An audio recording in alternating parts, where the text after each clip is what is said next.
Indonesia segera punya fasilitas akademi terbaik seperti Aspire Qatar.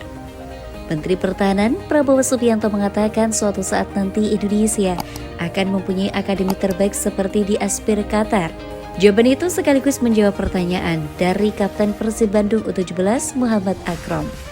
Prabowo saat ini sedang berada di Doha, Qatar untuk mengunjungi pelatihan Garuda Kasa Persib di Aspire Academy Rabu 31 Mei 2023. Setibanya di Qatar, Prabowo langsung diberikan pertanyaan oleh Muhammad Akram. Pak Prabowo, kira-kira kapan kita punya akademi dengan fasilitas lengkap dan modern seperti Aspire ini? Tanya Akram.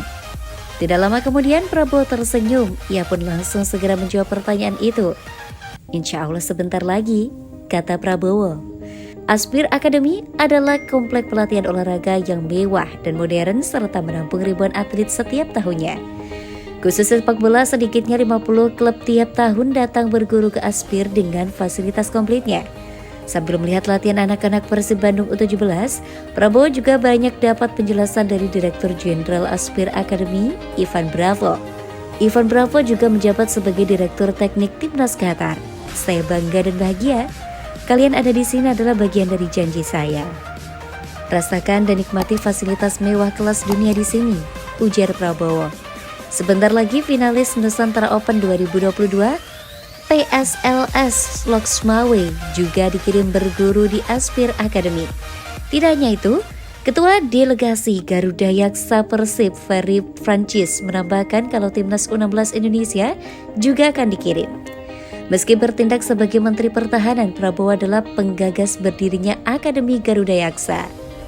Adapun Akademi Garuda Yaksa ini fokus pada pembinaan usia dini di Jakarta. Indonesia punya ribuan talenta yang bisa jadi generasi emas sepak bola Indonesia. Mereka nantinya akan jadi bintang hebat dan calon pemain tim nasional Indonesia. Semangat membara-bara Prabowo mengundang tanggapan dari Indra Safri. Pelatih timnas U23 Indonesia itu mengatakan bangga dan salut kepada Prabowo. Beliau tokoh hebat yang atensinya untuk sepak bola Indonesia, ucap Indra Safri.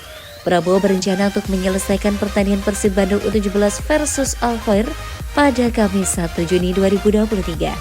Pertandingan ini sangat seru karena Al-Khair merupakan juara Indonesia League di Qatar.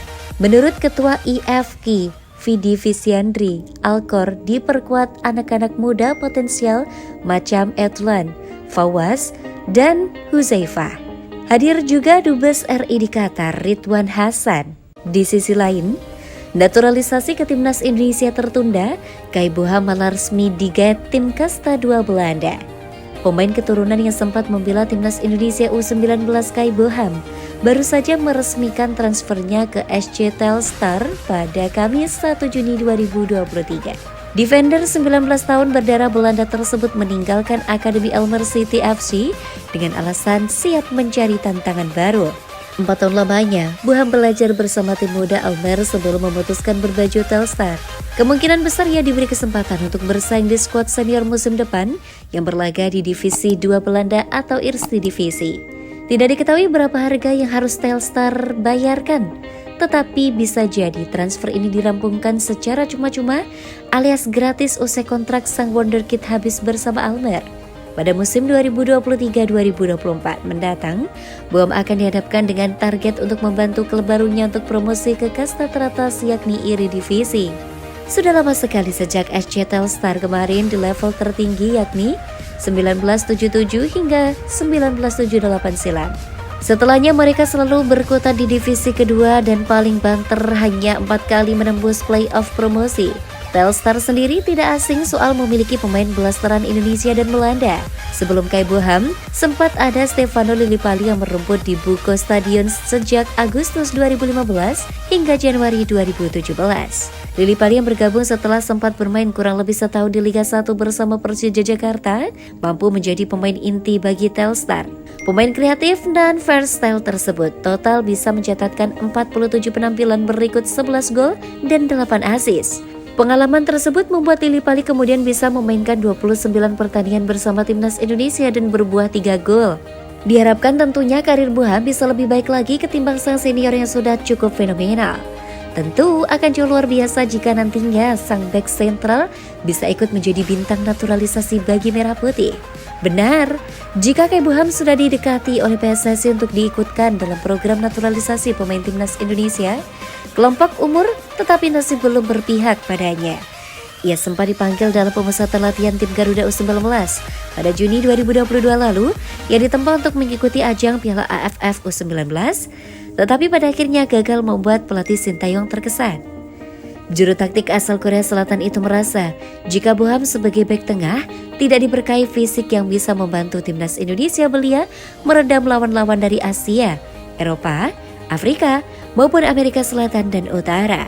Saat itu Sintayong memang sudah memikirkan persiapan untuk melakoni Piala Dunia U20 yang harusnya digelar di Indonesia tahun ini. Hanya saja, bukan hanya Boham yang dianggap tidak sesuai, dua pemain keturunan Belanda lain yakni Jim Kruk dan Max Christabel yang ikut dalam pemusatan latihan kala itu pun juga belum bisa memenuhi standar yang ditetapkan.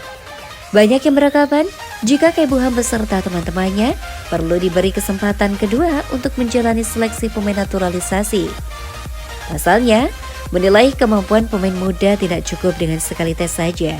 Apalagi iklim di Indonesia dan Belanda berbeda jauh sehingga bisa mempengaruhi drastis performa seseorang jika tidak didahului dengan adaptasi yang cukup. Semoga saja bersama SC Telstar nantinya skill Keboham dapat mengolah si kulit bundar bisa kian terasa dan kembali menarik minat PSSI juga Sintayong. Apalagi sang pemain pun tampak masih mencintai negara leluhurnya tersebut dengan tidak pernah berkomentar miring mengenai federasi maupun pelatih dan tetap bangga memamerkan fotonya berbaju timnas Indonesia di media sosial.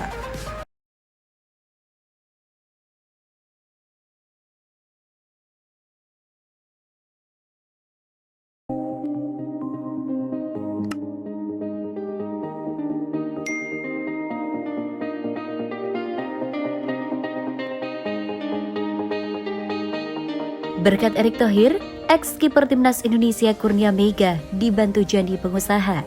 Berkat Erick Thohir, ex-kiper timnas Indonesia Kurnia Mega dibantu jadi pengusaha. Sang Ketua Umum PSSI Erick Thohir memberi update soal kondisi Kurnia Mega yang mengalami sakit setelah pensiun. Kurnia Mega diketahui telah mengalami gangguan mata sejak 2017 silam. Sakit yang menderanya itu pun membuat mantan kiper Arema FC tersebut harus pensiun. Pada usia 33 tahun saat ini, kondisi Mega makin miris karena hidup serba kekurangan. Dia pun sempat diketahui berusaha menjual medali, jersey, serta apapun atribut sepak bolanya demi membantu pengobatan. Erick Thohir bergerak cepat untuk membantunya. Kurnia Mega kini sudah mendapatkan penanganan dan sang Ketua Umum PSSI memberikan update mengenai kondisinya melalui akun TikTok-nya @erikthohir.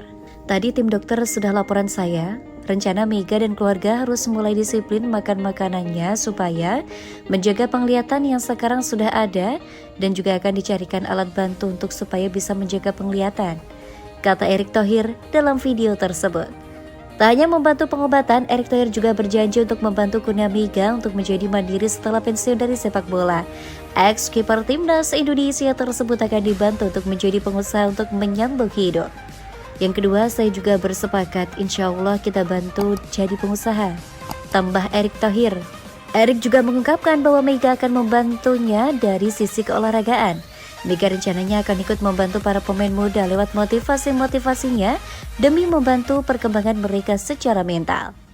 Di sisi lain, bakal hadapi Lionel Messi dan kawan-kawan, Sandy Walsh jalani latihan di Spanyol. Pemain naturalisasi timnas Indonesia, Sandy Walsh disebut sedang berlatih di Spanyol. Kabar ini datang dari PSSI. PSSI mengungkapkan bila Sandy kini rutin menjalani latihan mandiri di Spanyol.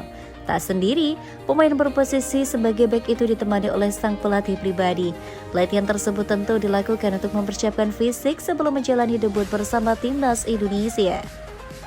Sebagai informasi, nama Sandy masuk dalam daftar pemain yang mendapatkan kesempatan dari Sintayong di laga FIFA Match di Juni 2023. Nantinya, timnas Indonesia bakal dihadapkan dengan dua laga.